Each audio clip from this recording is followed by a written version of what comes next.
Good morning, good afternoon, and good evening, wherever you are in the world.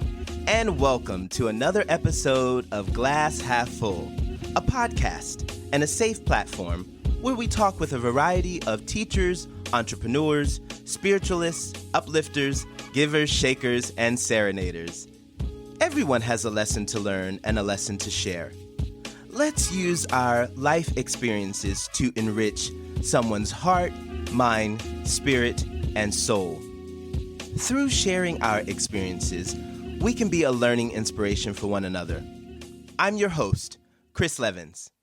Let's welcome today's guest. Today's guest is Dr. Jeffrey Reynolds. Dr. Jeffrey Reynolds, Ironman triathlete, 2 times cancer survivor, best-selling author, and keynote speaker. Let's give a warm welcome to Dr. Jeffrey Reynolds. Hello, hello, hello. Good morning. Thank you so much for having me on. Thank you for taking some time out to be a guest here on Glass Half Full. We're so happy to have you today. Yeah, I'm excited for our conversation. Thank you. Can you tell everyone where you are in the world and what time it is, please? Sure. Right now I'm based in New York on Long Island, so not in New York City, about 60 miles outside of New York City. It's 10:02 in the morning on a beautiful Sunday. Yes, we love that. Yes, New York. Hey. Is it like hot now? It is not hot now. In fact, people here used to complain that there's no transition from spring to summer. Well, we get that transition this year. And so it is only about 60 degrees. We had 90-degree weather, I guess, about 2 weeks ago. And What? so the predictability of the weather has gone out the window. It's about 60 degrees, which is great for those of us who like to go out and run. So this is perfect Oh, okay. running weather outside. So not so perfect for sunbathing, going to the beach, that kind of thing, but perfect for running. There it is. There it is. Well, nice. Good for y'all, for the runners and the people who are not, to have a little bit of cooler weather. When it gets hot, it's going to be hot. That is for sure. Excellent. Well, we're going to jump right in. I like to ask all my guests this first question. I believe that our lives are in spiritual design. Can you share your life layout or blueprint with everyone? This is how you grew up, where your family lifestyle up until today. Yeah, so that's a pretty. We're going to give the brief, just get the brief, the general. We're going to go back Yeah, in. yeah. So I can give you that. So I grew up in a suburban community outside of New York City. It's called Holtsville. For those of you in the States, home of the Internal Revenue Service, where they collect all your tax money and hopefully put it to good use. Went to high school there, went to college. All 3 schools I went to for college, my bachelor's degree, my master's, my doctorate, were all here on Long Island. So Wow. quite frankly, never left. One of the things that I always think back on is when I was in the 9th grade, I had a teacher who said to me, "Reynolds, you're going to either turn out really good or really bad, and I don't know which it's going to be." And the fact that I remember those words so many years later, I suppose, speaks volumes about the power of the statement. But at the same time, it was also, I think, a little bit of a challenge. So right out of college, I worked in health and human services, specifically in sex crimes and domestic violence, working with victims. I spent 19 years working in the field of HIV and AIDS, dealt with some of Wow. the early diagnosed folks outside of New York City, started some of the first support groups for people living with HIV and their families. Wow. Then went on to work for a drug and alcohol focused nonprofit organization. So addiction and mental health is a big part of what I do. And today I lead a large organization, 360 staff, an annual budget of about $30 million, called Family and Children's Association here on Long Island. We serve about 35,000 Long Islanders per year, some in the addiction treatment and recovery space, some in the mental health space, the aging space. And so we do a little bit of everything. And one of the things that I always notice, people say to me, "Well, how did you get into all of that?" And I think people involved in social work or health and human services say, "Well, I'm just a people person." That's a little bit dishonest. And so I'm pretty proud about the fact that I did not have an easy childhood. I had a family in which Child Protective Services was actively Okay. involved. Okay. Um, and I think, getting through and surviving those years really helped me to understand the benefits, just a little bit of help, and a little bit of help goes a long way. And so, I didn't consciously say, well, I'm going to give back and make sure my life is focused on helping folks who could use that helping hand. It did just happen that way. And, now I get certainly a lot of sustenance and support, and I think redemption from doing this work day in and day out. I love that. Now, let me ask you, now, did you grow up in a home where there was drug addiction or there was some type of addiction that was happening? Yeah, yeah. There was alcohol, and look, at Okay. least here in the states, the rate of addiction has just skyrocketed through the roof. And these days, there are all sorts of new drugs on the street that are Hmm. high potency drugs. There are all sorts of new process addictions that are emerging. Here in the States, the proliferation of sports betting has just taken off and created a whole new class of folks who can't watch a football or a baseball game without, betting on pretty much everything, beyond simply what the score is going to be and who's going to win, right down to what color is the Gatorade going to be that they pour on the winning coach. And so, Wow. we live in an environment with social media and technology and gambling and designer drugs and stuff that I think make addiction just so much more common. Alcoholism was a big factor in my family's life. And as much as we talk about fentanyl and emerging drugs, alcohol still kills more people worldwide than any other drug. And so Mm. it's the old standby, and it's the old standby for folks that don't have really good access to mental health care. And so yeah, it played a role in my life. I think it changes kids. It changes who you are without care. The good news is, I think here in the States and in most other places, access to care is greater than it's ever been with the advent of Hmm. telehealth, with the advent of medications and pharmaceutical interventions. And, the good news is, today, if today's like any other day, there are millions of people worldwide that'll find a path to recovery and be able to reclaim their lives. Wow. Nice. Thank you. Thank you for sharing your truth about that. Now, just a general question, with dealing with addiction, was it something that you were able to avoid because you grew up in that type of home, even though you were working with in this industry? Was it something that was you were able to avoid in your life? So far, yes. And Okay. and the reason Nice. I say so far, yes, is the reality is that kids who are born into homes that have impacted by addiction, have a predisposition, and the predisposition certainly is genetic. We know that addiction runs in families. It's also social, right? And so when you grow up in that environment, you are predisposed to addictive behaviors Mm-hmm. or things at the stage for subsequent addiction. So kids that are born into those households, almost have, almost have.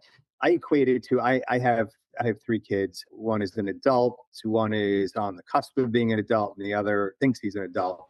And with all my kids, I say, look, it's similar to an allergy. We have family roots that have addiction kind of running through those roots. Mm-hmm. And it's something that we have to be aware of. We have to be on guard about. We have to Yes. look for this early signs and symptoms. And, it's something just we need to be really careful about. So I was always, I think, hyper vigilant about that and kind of looking for the signs and symptoms. Mm-hmm. Working in this space gives me access to folks who are struggling day in and day out. And as I ask them questions about their alcohol use, their cannabis use, things like that, I'm always doing this soul searching myself to make sure that I'm staying in the place I need to be in terms of safety and health. No, that's great. And it's great that you are keeping your kids aware. Sometimes the parents don't say because they don't feel comfortable about talking about it or whatever. So at least that the children can be aware of what's going on in their family history about what's happening so that everyone can be on the same page. Because awareness is the key. You know, It's an important conversation. It's too important to dodge, and quite frankly, our kids' lives depend on it. Have the conversation. Suck it up. It's going to be it's uncomfortable. so true. Suck Um, it up. It is going to be they involve. uncomfortable, but that's okay. We That's right. grow we Right. grow when we're in the uncomfortability, being Yeah. vulnerable. So nice. Okay, so let me ask you, why do people call you the Iron Man triathlete? Yeah, so an Ironman triathlon is, quite frankly, the longest day in sports. It starts with 2.4-mile open water swim, generally in the ocean. Oh, wow. Uh, then moves to a 112-mile bike ride, and then finally a full 26.2-mile marathon. Wow. You have 17 hours to complete it. If you don't complete it in 17 hours, you are disqualified. Wow. And so I started out kind of running 5Ks and 10Ks, then moved to half marathons. That wasn't enough, and I moved to full marathons and did 15 of those, and then How long is a moved full on marathon? 26.2 miles. Oh, okay, that's the full. Yeah, Okay. yeah. So then, then it was like, all right, so there's this thing called triathlon. We actually do three sports instead of just one. So it's not just running, it's the three sports. And there too, I built up in the distance, and the ultimate, pinnacle of triathlon is being able to complete an Ironman. I did it in really as part of a midlife crisis, I think, and as a way of saying, look, I'm still here. I still do hard things. It's a year's worth of training. It's not something you just pick up and say, you know what, I'm going to go do this today. The way you would a 5K. It's something that involves, a fair amount of planning, a fair amount of training. You've got to have a little bit of luck on your side, because the elements will do everything they can to block you from meeting your goal. And once you do it, you claim the title forever. I had done several half Ironmans leading into this, so I knew Okay. exactly what I was getting into. But really, again, the longest day in sports, and for me at midlife, it was a real test. Can I do this? Can I get it done? Can I set myself up and maintain the discipline to do really hard things and come out the other side? How old are you at this time for this Uh, triathlon? I guess I was early 50s. I'm 59 now. I guess I was early 50s. I did it in November of 2021. Okay. So really, really midlife. And so not something people do in their not something people generally do in their 50s. It's something that skews younger, because you got to be a little bit nutty to do this. You've got to have the time to be able to do it. It's not a cheap sport, because everything you have to buy begins to accumulate. And so really for me, it was a test that ultimately became a testament to what was possible, what I was still able to do. Hmm. This is it. So let's talk about what happened. What, as I can say for yourself, has made you a surviving champion in your life? Yeah, so it was the following April. I finished Ironman Florida in 2021. Hmm. Was feeling good, was quite frankly in the best shape of my life. Went in for a routine physical exam in March of that year.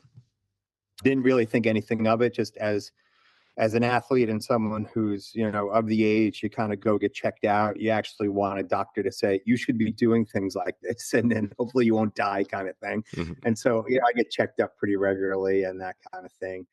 And so I had gone in for that routine physical, and then on April 1st of 2022, I am driving down the highway. I'm going to a dentist appointment. I get a notification on my phone. It says log into your healthcare portal. I get to a traffic light, and I log into my healthcare portal, and I scroll through pages of medical jargon that I don't really understand that well. And then I get to the punchline, and the punchline says clinically significant prostate cancer likely. And Mm. I'm just in a state of shock. Cars are beeping behind At the me. traffic Go, go, light. go. Oh, Lord. Yeah. And so I'm reading all this, and it's April 1st is April Fool's Day here in the Right. States. And so I'm like, this must be a joke. A This got joke, like right? this can't be real. They must have mixed my records up. And when I had to be fair, it didn't. The journey didn't start that day. It started with that routine physical, a couple of weeks earlier. And my doctor has said, look, your counts are a little bit high. I don't think it's anything. I'm not worried about it. You put your body through the mill. It's probably just that. But let's get this checked out just to be on the safe side. And so, I then got kind of thrown into this world where I became one of 2 million Americans a year who will hear the words "you have cancer" for the first time, and it's a life changing kind of thing, especially for me because it's easy to confuse fitness and health. I was very, very fit. I was in the best shape of my life ever. And, it doesn't mean that something can't happen to you health wise. Yeah. And so it did. And so, folks who have gotten that diagnosis or any other serious medical diagnosis know that there's a little bit of a valley between the time you're told you have the disease and the time you're able to put a treatment plan in place. And for me, that was a time of Googling every term in my medical chart, Googling, that was before really ChatGPT and Claude and AI. And I was Googling, what are the average survival rates for somebody with prostate cancer? It turns out the survival rates are actually pretty high, and that most men before they die will wind up with prostate cancer, but they'll die with it rather than from it. And so there have been lots of high profile deaths of actors and musicians and just everyday average people. But generally, you don't die from this as long as it's picked up early. And so I went through that valley. We came up with a treatment plan. I had surgery to remove the cancer in July of that year, and quite frankly, by all counts, was back. I couldn't run for 8 weeks, but I walked more than 200 miles in Wow. those 8 weeks, and then I went on to run the New York City Marathon that November. So this is still Um, in the same year? yeah, yeah. Oh So my gosh. yeah, Okay. Okay, it Iron was. Man. All right. You couldn't sit down, huh? You was like, let me get on back up. All right. Wow. Well, yeah. So it was all about, how do I stand up again? And I will say one of the things, and probably some of your listeners can relate to this.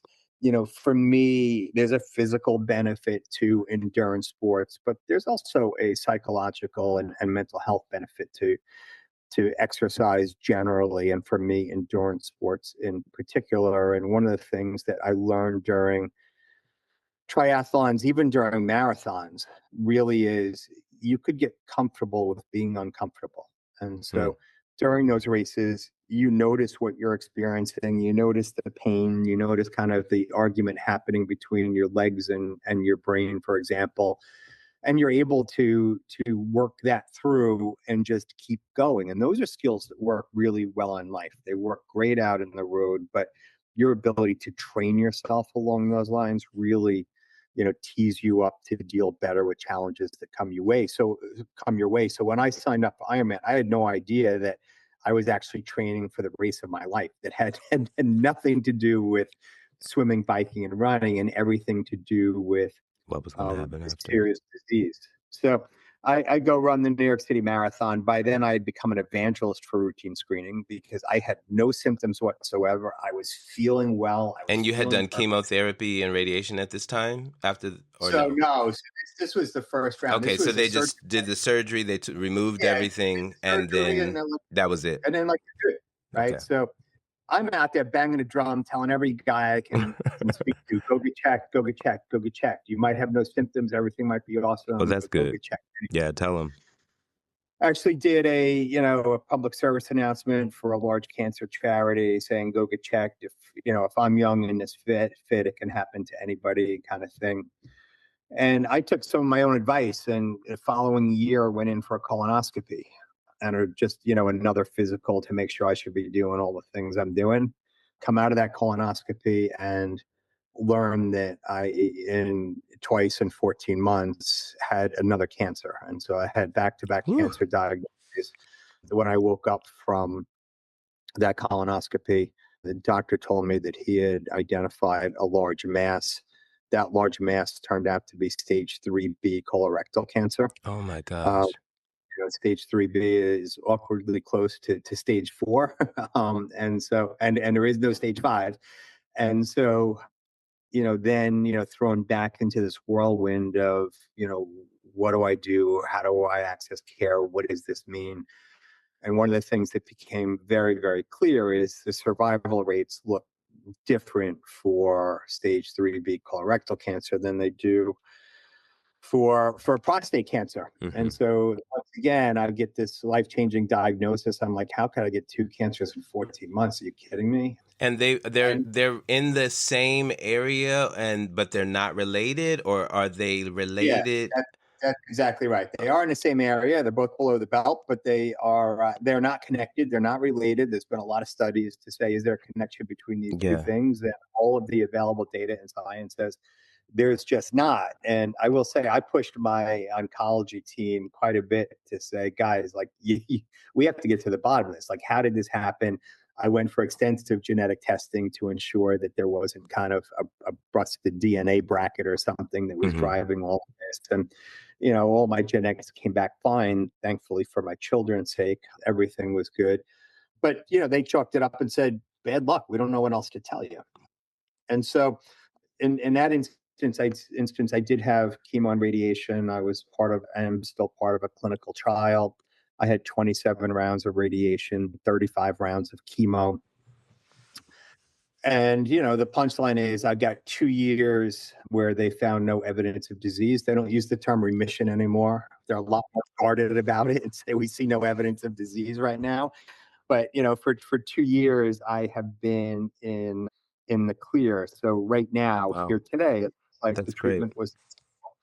I'm surviving. I am back to exercising and doing my thing. I did a 70.3-mile race last fall. I ran up all 1,579 steps of the Empire State Building last October as part of a cancer fundraiser.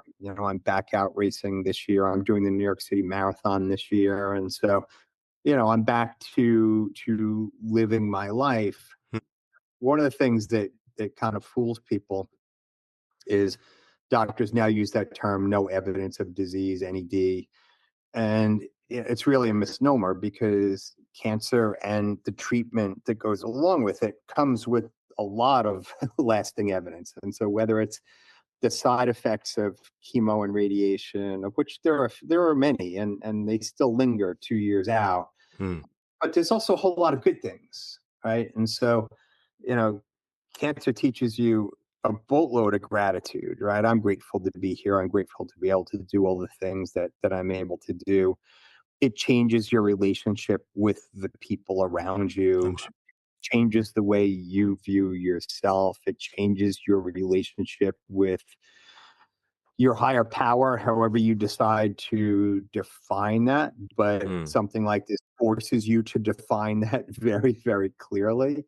And so there's plenty of evidence left behind. It's not all negative. Some of it's actually really positive, and that's some of what I wrote about in a book I did, talking about how triathlon training really prepared me for a race that I never signed up for, and some of the principles of triathlon training, the discipline, the grit, the perseverance, the gratitude, all of that positioned me to get through treatment not once but twice, and face, especially in the second case, a life-threatening medical condition. This is it. This is Every Mile Matters, right? Are we talking about your Yeah, book? Yes. yeah. So published last year. The title is apt because you come to understand that all of those miles matter. I can recall, and I use a triathlon coach who keeps me accountable and that kind of thing. And I think we all need accountability partners in our life. But, Hmm. I would say, I've got to go run 5 miles today. And I remember sitting in the infusion room when I was getting chemo back then and watching people run outside, and they were like hospital staff out on their break. And I was sitting in an infusion room shivering under a blanket as, I got pumped full of, a toxic substance that hopefully was less threatening than cancer. And, thinking, boy, what I wouldn't give to be out there running instead of sitting here. And I exercised through chemo. I didn't go run 5 miles. It was more of like a run walk, but I made sure that I exercised, A, to preserve my mental health, but B, because all the science says chemo works better if you keep things moving through your body. And then now when I go out to run, it's not I have to, it's I get to. And so, Hmm. It's a my different run, appreciation for it. yeah, it's a privilege, and I'm doing things that not everybody can do because they've got a medical condition, It's because true. they've got other priorities, because Hmm. they've got to work 3 jobs, whereas I don't. Whereas they might have little kids and they can't go run.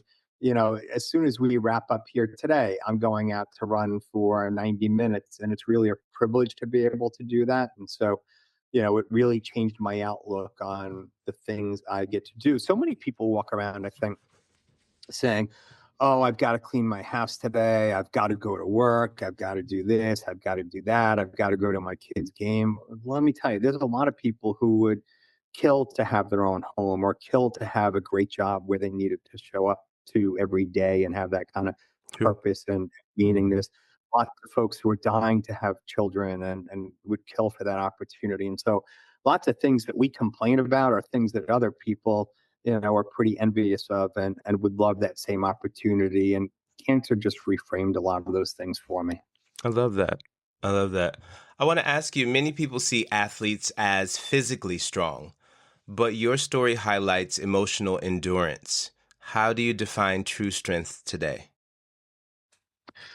Yeah, so I think one of the things that I learned early on in triathlon is that you can try to muscle your way through a triathlon. You can, thrash your way through the water. You can, mash the pedals on the bike and keep it in a really high gear and power through. You could stomp your way through a marathon, but that's not the way to get it done. And in doing it that way, you waste a heck of a lot of energy. I live on Long Island, so I'm surrounded by water. I see fish and other marine life move through the water and they're gliding. And so when I think about my swimming, I should be gliding along the surface, not thrashing my way through on the bike. There are easy ways of doing a 112-mile bike ride, and then there are harder ways of doing the 112-mile bike ride. A couple of years ago at the New York City Marathon, I was fortunate enough to watch the elite runners take off. And let me tell you, none of them were stomping their way through 26.2 miles. They were gliding. Mm. And so, one of the things about strength is that it requires different approaches. Sometimes, yeah, it's stomping your way through something. Sometimes it's gliding your way through something. Sometimes it's taking a moment and thinking through the very, very best strategy. But white knuckling your way through life is not necessarily the best way to do it. The other thing that became really clear to me, in part because I had no choice in the matter, is when you've got a serious disease, you're incredibly vulnerable, Mhm. right? So, for me, it was the first time being on the other side of the desk for 30 some odd years. I'm the guy that helps people fix their problems. If you've got a kid that's addicted to heroin, you call me. If you've got, a teenager who's suicidal, you call me and I get you to the very best care. If you've got an aging parent who's struggling to stay in their home and needs case management services, those are the type of things I help with. Mhm. Suddenly, the guy who has all the answers is Googling his test results. And, I'm studying the face of my oncologist to see if he's telling me the truth as he explains what treatment's going to look like. And so, very humbling to be on the other side of that. And it I'm sure. requires a certain amount of vulnerability as you go through the process. And if you decide that you're going to continue to be the know-it-all and the guy that's always got this handled, even though you might, it could be a lonely journey. And so you find ways to get humble, to show that vulnerability. My relationship with my male friends changed pretty dramatically through all of this. Just creates a whole new appreciation and level of connection with the people around you. And so, we always kind of pit, strength against vulnerability and say those are at opposite ends of the spectrum. They're actually not. Vulnerability is a quiet strength, and it's the ability to reach out and connect to others. It's the ability to say, I don't have all the answers, but I'd like to get them. And it's the ability to just sit and hold some space with folks who might be going through the same thing. Nice. So true. So, so true. Let me ask you, as someone who has spent 30 plus years working in addiction recovery, mental health, and community development, how did your own health battle deepen your understanding of suffering and healing? Yeah, I think it was, the first time that I was on the other side of the equation and the guy that's looking for help as opposed to the person who is offering it. And I don't think we always, at least I didn't always appreciate, what it takes for somebody to ask for help. I've walked Okay. people in their deepest, darkest moments, and like I said, I run a fairly large organization, and I think sometimes we lose sight of what it takes for a person to pick up the phone and make that call and say, I'm at my wit's end. I don't know where else to turn, or, to knock on the door or to make an appointment to come in for counseling. And it just takes, the odds are that person has picked up the phone and put it back down a half a dozen times before they finally decide to ask for help. And one of the things that reinforces for me is the incredible importance of getting that right, Mm-hmm. because that person may not, if you don't respond in the right way, that person may not ask for help a second time. And we know that in some instances that means a completed suicide, it means a fatal overdose, it can mean all sorts of things. And so it just, for me, deepened that sense of, when people come asking for help, you need to meet them where they're at right Mm-hmm. then and there. Help needs to be available on demand. It can't be, make an appointment for next Wednesday at 11 o'clock. It's got to be, how best can I help you? And, also understanding that people are at various stages in their willingness to change. And lots of the folks that I deal with are using substances, drugs, or alcohol on a regular basis. And although I would love for them to stop, that's not everybody's journey. And Yeah. so, I'm going to meet you where you're at and talk to you about ways that you can minimize the damage to your health and minimize the impact on the people around you if you're going to continue to use substances. If you're not ready to move out of your home and you don't necessarily have enough money to sustain that, we're going to come up with a plan to make sure that you stay safe until such time as you're ready to move to a skilled nursing facility, or move to a place that might be more affordable, that kind of thing. And so I think it deepened my respect for people's, personal journeys, deepened my understanding that when people ask for help, they sometimes don't ask twice. Mm-hmm. Just deepened my love for being in the helping profession. And I thought more than once, look, if this is it and it's my time, I'll rest my head on the pillow knowing that I helped a lot of people along the way. I love that. Great answer. Great answer. What surprised you the most about yourself during your recovery process?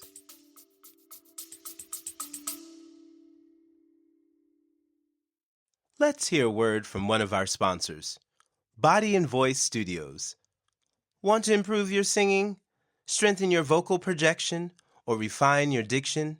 Now, you can take voice lessons from anywhere in the world with Body and Voice Studios. Their expert vocal coaches offer personalized online lessons so you can learn to sing from the comfort of your home, no matter where you are.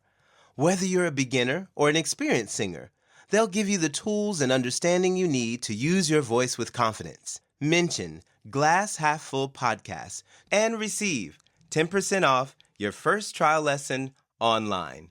Visit www.bodyandvoicestudios.com to get started today. Again, visit www.voicestudios.com.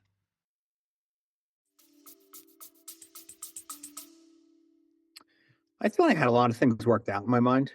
Right? So generally, by the time you hit midlife, you've kind of sorted out, what you believe about God, what you believe about what happens to you when you die, how you perceive your relationships, what you want, what your legacy has been, what you want it to be, and then what it's been. And, going through something like this, the tense around legacy changes. It becomes, it goes from what do I want my legacy to be to, oh, if this is it, what has it been? Right. And that like happens like in a moment's notice. That's not a gradual turn, Mm-hmm. and so a diagnosis kind of accelerates that shift. But it prompts a second look at a whole bunch of things. In the book, there's a chapter on how cancer changes you spiritually, and it was the hardest chapter to write. It actually held up the book for a little while, and so the early chapters came quickly. Why The did late it hold up the chapters, book? because I needed to wrestle with a lot of stuff, right? Okay. And so I So you hadn't weren't ready fully. to write it out, or you hadn't dealt with it yet, and that's why you Yeah, weren't I at. don't think I fully answered it, right? Okay. So, you know, and I don't know, you think about, I think, along the way, you think about what you believe about what happens, for example, when you die. What do you think happens when you die, right? Where do you think Yeah. you go? What do you think happens to you? Do you believe in heaven, hell, that kind of thing? Hmm. And I think as we wrestle with those questions sometimes, but for me, I never fully answered some of that stuff. And I needed to work through some of those issues and say, what is it that I believe, right? What is it I believe about God? What is it that I believe about a higher power? How do I define those things? And before I could write about them, I just had to resolve some things in my mind in order to be able to write about them with some Hmm. authenticity. And I don't know that I came to, all of the, grand answers that I had hoped for, but I had a lot of work to do in my spiritual life. And so, writing the chapter got me there. And there was a point where I actually contemplated, I'm like, well, nobody knows this chapter is even supposed to be in the book. I can just put it aside. I'll just finish the book, leave the chapter out, and move on. And to me, that felt like, mile 18 of the marathon when things get tough. It'd be like jumping on a subway or a scooter and missing the hard part. Like I had to walk through that hard part Yeah. in order to say, I did this. And, that hard part is where you find the growth. I always say to people, comfort kills you. And so finding a way to embrace that discomfort, to work through some uncomfortable things, to struggle with them, that's part of the journey of life. And if you avoid those moments, then you avoid all the really good stuff. And so I completed the chapter. I left it in. The chapter does say, I don't think I resolved all the questions, but I got a little bit closer to them. The other thing that, cancer or any other serious thing does is it forces you to be alone with your thoughts. And, soon after my diagnosis, the second time, I have a very supportive family, very supportive wife. I have a close network of friends. I have access to the best medical care in the world right outside of New York City. I still felt incredibly alone. And I thought to myself, like, why is that? Well, because they're not all dealing with the same diagnosis, right? And but that wasn't it. A diagnosis like this really forces you to look at yourself. And so, you feel a little bit lonesome, and then you Hmm. realize, well, because it's just you looking at yourself back in the mirror, and it forces you to take that inventory about the way you've lived your life, the things that matter, the things that really don't matter. And This it, is it. it makes you come to that reckoning. Yeah, you're right. This is it. It's a come right up to that point of it. This is the truth of it. Let For me sure. ask you, if you could sit down with the version of yourself before the diagnosis, what would you say to him now? Buckle up. Things are about to get interesting. Look, I think that would be a part of it. I've tried to kind of put everything into perspective, and one of the things that I've been able to do is to kind of fit the pieces together. Right. So for years, I said, why did I have a rough childhood? Well, I had a rough childhood so I could help people. Hmm. Why did I decide to, do an Ironman? Well, I did an Ironman because I was training for a race that I never signed up for, and it was just around the corner, and I didn't know it was coming. Well, why did I get cancer not once but twice? And look, in getting it twice, I'm like, geez, what didn't I learn the first time that I needed to, I another know when 50? repeat this again, right? But so out of that, it forced me to kind of do that inventory, and to say, look, that journey of helping people is what gives me comfort and solace, at the end of it all, whether that end means retirement and I sail off into the sunset, enjoy the rest of my life, or my cancer comes back. I have found peace with the way I've lived my life, and the things I've done. And I'm not one of those that believes that, well, look, everything happens for a reason. That's like a platitude that you see on a plaque.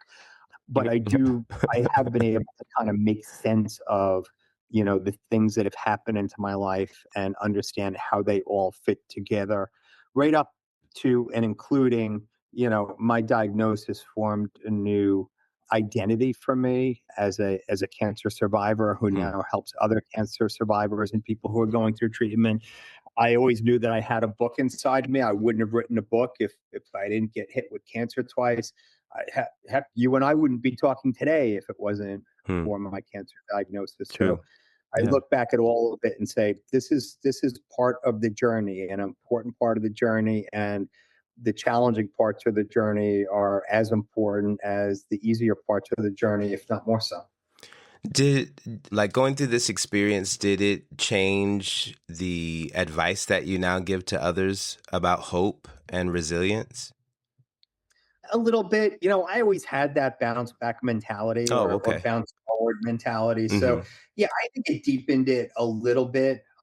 It just in my own life, I've always counseled people, that look, the hard things you get through become proof that you do hard things, and you could just kind of build and stack on those successes and overcoming those challenges. And I've always been a big believer in that, kids that go through rough childhoods become stronger adults if they get the right amount of support around those challenges. And, in the case of cancer, part of my identity right now is right. Look, as an Ironman triathlete and a two-time cancer survivor, you don't get tougher than that in Yeah. a lot of regards. And I wear it as a badge of honor. I do a lot of public speaking about resilience and how to build your own resilience. And you don't need cancer in order to do that. True. There are other ways of doing that. But I do talk with folks about, there are ways to engage in deliberate discomfort in a way that will leave you stronger. And that doesn't mean you have to go run a marathon or do a triathlon. That could be something as simple as, having a tough conversation with somebody you care about, making sure that, you're giving yourself just a little bit of discomfort each day to help grow. That's where the growth comes. I That's went, it. for a year, I did a cold shower challenge where I progressively increased the amount of time I spent taking cold showers. And as I did those cold showers, I did math problems in my mind Mm. as a way of, building myself up to function under stress and just a little bit of discomfort in the morning. How did that Just work out for you? it was fantastic. It Oh, was wow. energizing in so many ways. Like I turn my friends on to this. There are apps that will help you track your time doing it. And I turn my friends on to this. It's great for muscle recovery. It's great for your emotional well-being because it gives you that adrenaline rush that you sometimes get in other ways. And so I think it's so helpful. But I like to map out like different challenges that I can do for myself. I did a 777-day running streak where I ran at least a mile a day and sometimes up to 20 miles a day Wow. every day. I didn't skip a day. There were days when, I was traveling and I ran in airports. I looked like the crazy guy running through the airport, Oh but my I did it gosh. in the street. There were times when I was at my kids' games and I ran in jeans. I stopped the car by the side of the road and said, "It's almost midnight. I need to run." And I ran in jeans and Wow. and shoes. And so, that That's for me, dedication. That's dedication. yeah, it's dedication, it's patterning, it's structure, and so I've found a way to kind of capitalize on a lot of this stuff and just kind of build my strength for whatever challenge comes next. That's awesome. I love it. That is doing it 100% for sure. I want to talk about, is your wife's name, is it Jillian? Jillian, yeah. Jillian. So Yep. Jillian was with you for almost every single treatment appointment was said, right? I want to ask you, for couples facing serious illness, what advice would you give about being a caregiver versus being the patient? Yeah, I think the communication is absolutely critical. Jillian came to my medical appointments, which was really valuable in terms of having a second set of eyes and ears in the room.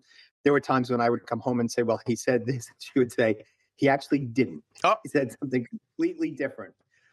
she get And you as right. Like, that is not what was said. Okay. right. That didn't happen, right? And so as patients, we hear through that particular lens, and having someone who's not completely objective, but a second set of eyes and ears in the room is absolutely beneficial.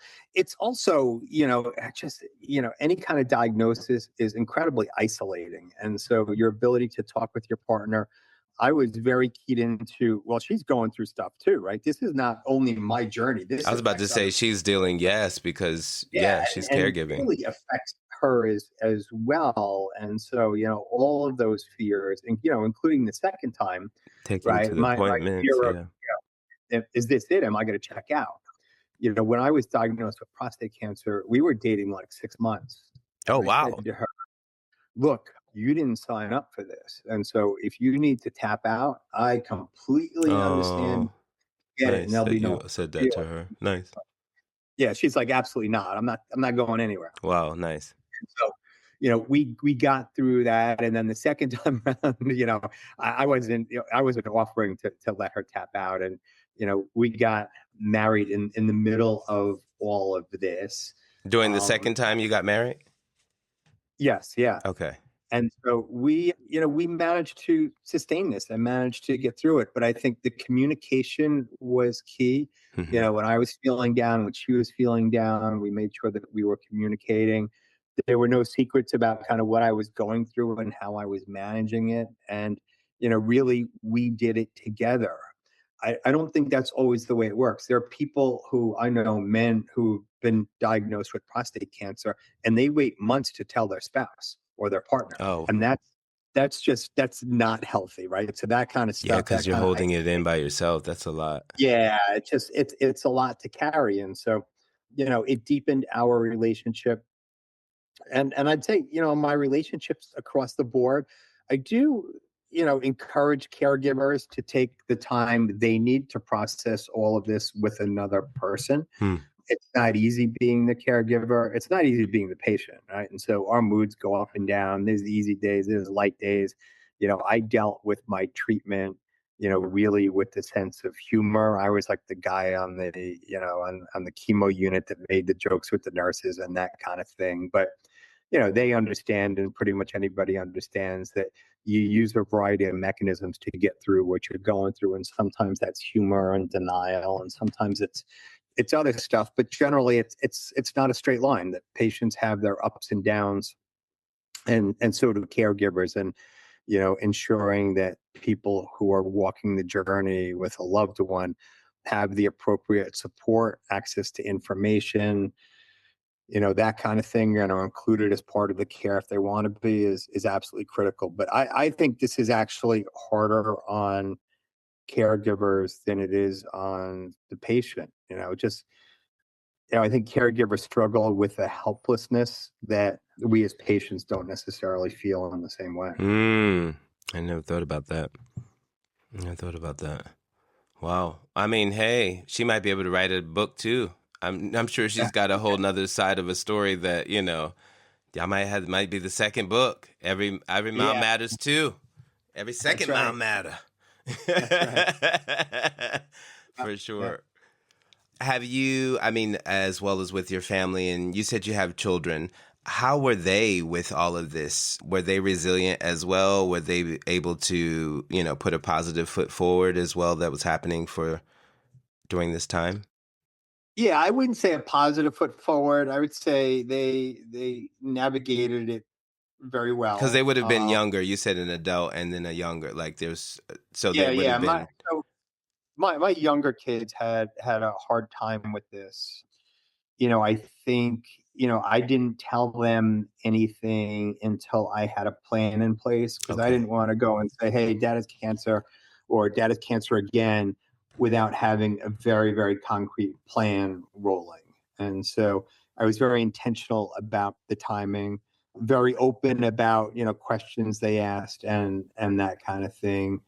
I think there's always a fear. And for them, there was a fear that I was going to die. Right. Of And so course.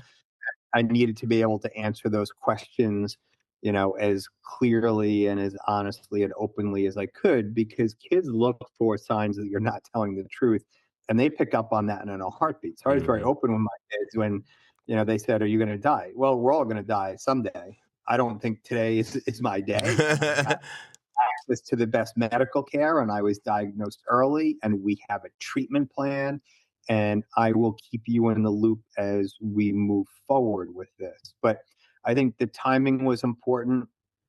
when I got diagnosed the second time, I actually started chemo before I told my kids.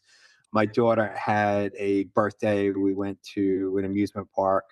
There I am. We spent 16 hours in the amusement park. I'm taking chemo pills. My I did gosh. infusions, the second time around, but I'm hiding in the bathroom taking, 6 chemo pills at a time, Oh, no. and trying to muscle through an amusement park for 16 hours. And, I waited till after to tell her and that kind of thing. And so, I think the timing is absolutely Oh. critical.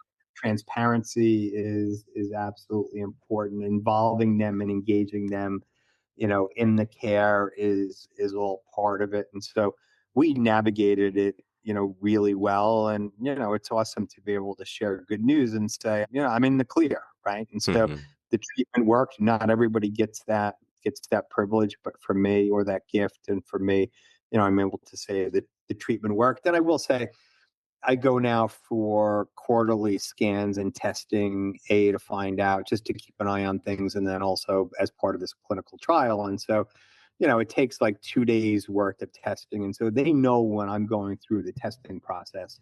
Okay. And so that puts everybody on edge a little bit. It's like being on the merry-go-round for 48 hours. So, Mhm. we get that quarterly, but like I said, that too is a privilege. Not everybody gets that gift. So true. Well, after surviving cancer and accomplishing so much professionally and personally, what does a meaningful life look like to Jeffrey Reynolds today? Yeah, I think a big part of it is, finding that gratitude, finding, the gift of giving back to others. It's living your life in the here and now, the present. One of the things about having cancer, and sometimes cancer survivors will say this, I care a little bit less about what people think, and I go about my Oh, life that's and I good. live my life, in a way where if I was taken out tomorrow, I'd be happy with the outcome. And so, all the things in life that I wanted to do, whether it's writing a book, or I went on a safari in South Africa last year, Nice. all of those things, like all the things you want to go do in life, and you say, well, I'll get around to it someday. Go do it, because This is it. we don't really know. When our last Nothing's day is. right. Yep. Life can change in a heartbeat. And so when I say life could change in a heartbeat, it means that, the person you had a fight with 5 years ago and you refused to pick up the phone and call them. The trip that you always wanted to go on the damn trip. Find a way to, put together your bucket list of things you want to do, put together the list of folks that you want to get closer with, or experiences that you want to have, or ways that you want to feel, and find a way to get there, because you don't know kind of what comes next. And so for me, I found a way to live in a way that's much more present, that's much more genuine. My conversations with folks, particularly folks that I talk to about cancer and survivorship, are a lot deeper than they ever were before. I'm sure. I'm sure there's definitely more depth that you can reach into for Yeah. understanding. Yeah. I love it. I like to ask all my guests this final question. Is your glass half empty or half full? Oh, come on. That's a loaded question. Look, my sense of gratitude is I'm just glad I have a glass, right? Okay, amen The, on that. the, the water is the cherry on top. I'm just glad to have a glass. And so, I feel grateful for each and every day. And, I've got some water in that glass, and I want to make sure that I share it with all the people who are just as thirsty as I am for the rest of life. Oh, that's so good. I always laugh. People come up with all kinds of answers for this question. It's so interesting about it. So that was so great. Yes, we are grateful to have a glass. Sure. For Sure. sure. Do you have any final thoughts for our listeners? No, look, I appreciate you having me on. I appreciate the opportunity to share a little bit about my journey. My hope in sharing the journey is, and honestly, my story is not so much about, me. It's about how do I help other people change their story and the way they look at things and the way they live their lives. And so, I talk about this stuff in hopes of, just maybe connecting with one person in a way that I wouldn't otherwise be able to. So I appreciate Nice. you giving me this platform. Yes, the pleasure is all mine. And all we need to do is touch one person just to reach one, and the job is done. And so it's great that you are able to share. You have a story to share, and that you aren't afraid to share it. And I think that's really great. And a lot of people are suffering and going through lots of things, outwardly, inwardly. And so being able to hear someone else's story and how that they have persevered through and that they are still continuing on just gives people a little bit of hope. And, that's all we need is just a little bit, to make it on. So thank you for coming on and sharing all of your amazing things that you've gone through and the things that will be coming still that are on the horizon for sure. Can you My pleasure. tell people, I'm sorry, go ahead. My pleasure. Thank Yes, you. yes. Can you tell everyone how they can reach you if they want to find out more about you, if they want to take a look at your book, Every Mile Matters? Where can we find you? Sure. Every Mile Matters is available on Amazon. I've also got my own website, jeffreyreynolds.com.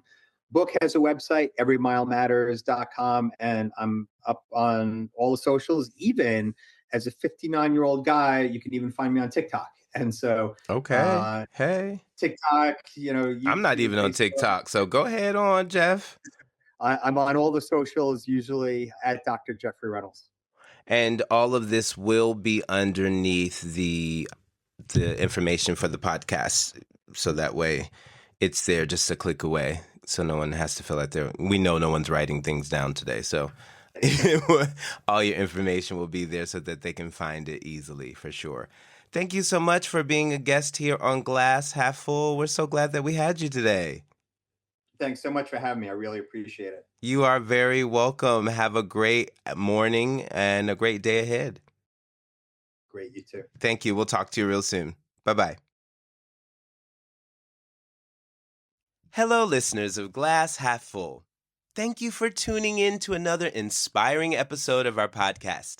I'm your host, Chris Levins, and I want to express my gratitude to each and every one of you for being a part of our supportive community. Remember, Glass Half Full is not just a podcast. It's a safe platform for everyone to share their life experiences. Your stories and voice matter, and we appreciate you for being here with us.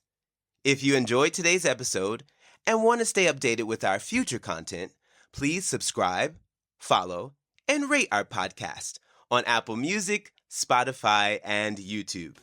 Your support means the world to us, and it helps us reach even more listeners who can benefit from these valuable life experiences. As we wrap up this episode, always keep in mind, you are blessed. No matter the challenges you face, there's a reservoir of strength within you. Until next time, stay positive, and remember, the glass is always half full. See ya!